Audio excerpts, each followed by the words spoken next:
Hello, I'm the Nostalgia Critic. I remember it so you don't have to. Mighty Morphin Power Rangers. I have to admit, growing up, I wasn't really a Power Rangers kid. I was more in that Ninja Turtles X-Men kind of crowd. In fact, when the show first premiered, I remember saying to myself, there's no way this is gonna catch on. People can't possibly be this stupid. And this is why I'm not in the stock market. The show, about 6 bland teenagers who saved the world from Japanese stock footage, was such a huge hit that they eventually made a movie about them in 1995. And does it suck balls? Major balls. In fact, the only difference between the movie version and the show is that the movie version actually has a budget. But instead of using it on mind-blowing special effects and high-tech wizardry, they used it to go skydiving.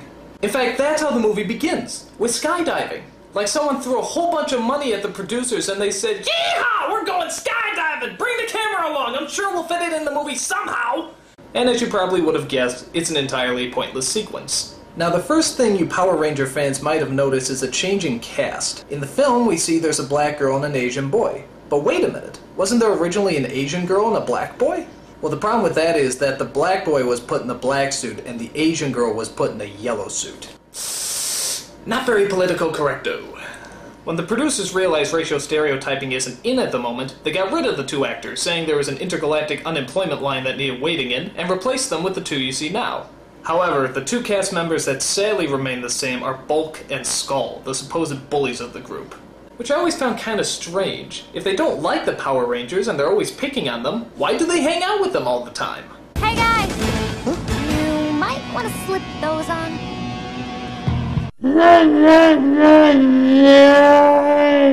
The story, or some semblance thereof, is centered around a space-traveling villain named Ivan Ooze, who's just a little less annoying than Rita and Zed, the Lucy and Ricky Ricardo of evil. Finally, a real man! His plan is to hunt down and destroy the Power Rangers' intergalactic leader Zordon, who, despite having all the powers of the universe, still can't manage to sync up his voice with his lip movements. It is good to see you again, too.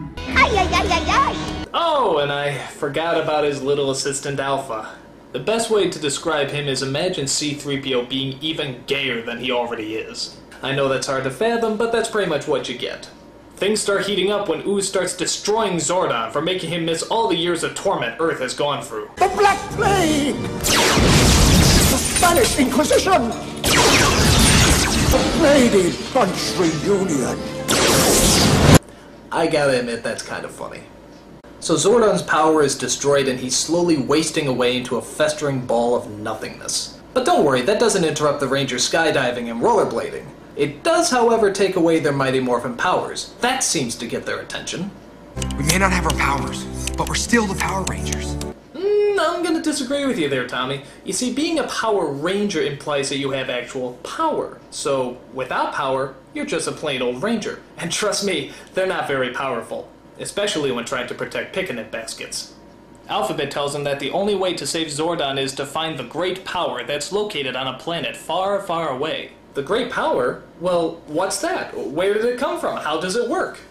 Well, this movie has far too many action sequences to worry about tiny little things like plot. However, it does take time to tap into our emotional sides. Zordon, you can't leave us!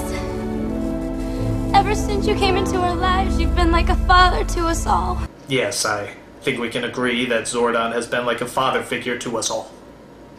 Where are these kids' parents? I mean, seriously, do they ever show up? Are they so inattentive that they don't even know that their kids are on another planet fighting giant black chickens? Do you think they even know that their kids are Power Rangers? How do you miss something like that? And just when you thought this movie couldn't get any lamer, take a look at what pops up next. I am Dulcia, Master Warrior of the planet Phaedos. The planet what? Come on, you can find more convincing names than Star Trek word jumble. So apparently she fights off the birds by swinging these 2 sticks together, throwing them into some kind of hypnotic trance. Yeah, how is that supposed to put you in a trance, just taking 2 sticks and swinging them up and down, up and down, up and down, up and down, up and down, up and down, up and down, up and down, up and down, up and down, up and down, up and down, up. You win this round, Dulcia. So she tells them that they have to travel to a giant phallic symbol that apparently holds the great power. To do that, she dresses them in fashionable burqas and gives them the power of the new sacred animals. You are the bear, fierce and unstoppable. You are the wolf, cunning and swift. Adam, what's wrong? I'm a frog. Yes, a frog. Like the one you kissed. To get a handsome prince. What the hell is that? Kissing is my superpower? You shitting me? They get the strength and the swift and I get kissing? What kind of bullshit is that? Don't let her get away with that! Stand up for yourself, maggot! Hey! Hey, bitch, get back here! Where's my real superpower? Hey! Hey! Hey! Fuck this, man. I'm gonna go into anime. So the Power Rangers set out on a spiritual and enlightening journey, which I actually kinda like. It's good to see these kids look inside themselves and discover their true spiritual essence. And what exactly do they learn on this journey of self-discovery? Nothing! They kick some ass and they get their powers back. That's it. Bullshit. That's like telling a kid the secret to enlightenment is punching somebody in the face, which isn't that bad an idea right now.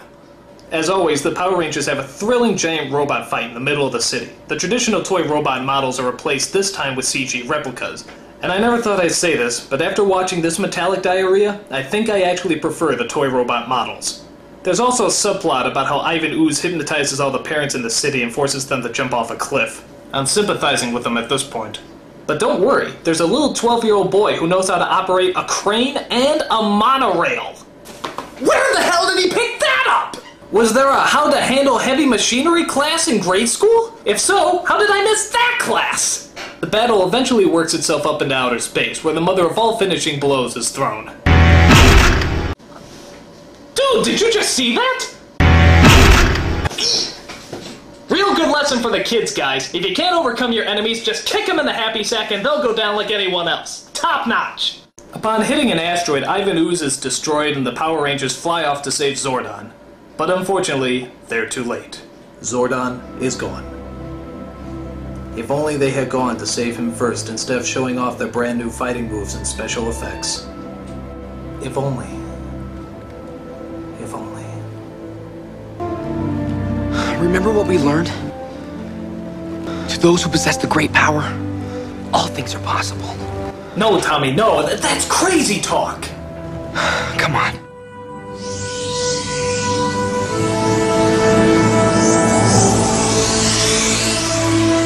Can it be?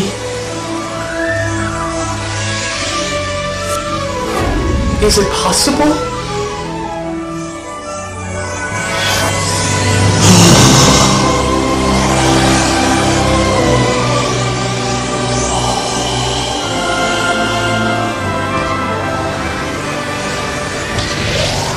Wait a minute. If the great power has the ability to do anything, couldn't they just use it to destroy Ivan Ooze in the first place? This movie makes no sense! Nothing about the Power Rangers does! How come the monsters always land in the exact same city? How come the city turns into a canyon whenever the fight scene's about to happen? How come nobody recognizes the Rangers even though they wear the exact same colors every day? How come they always move like they have Tourette's syndrome? How come Rita's voice never sounds right? How come they dress up like NASCAR mannequins? How come it's sunny in space? How come Alpha's so gay? How come Kimberly's so hot? Why? Why? Why? I'm the Nostalgia Critic. I remember it so you don't have to.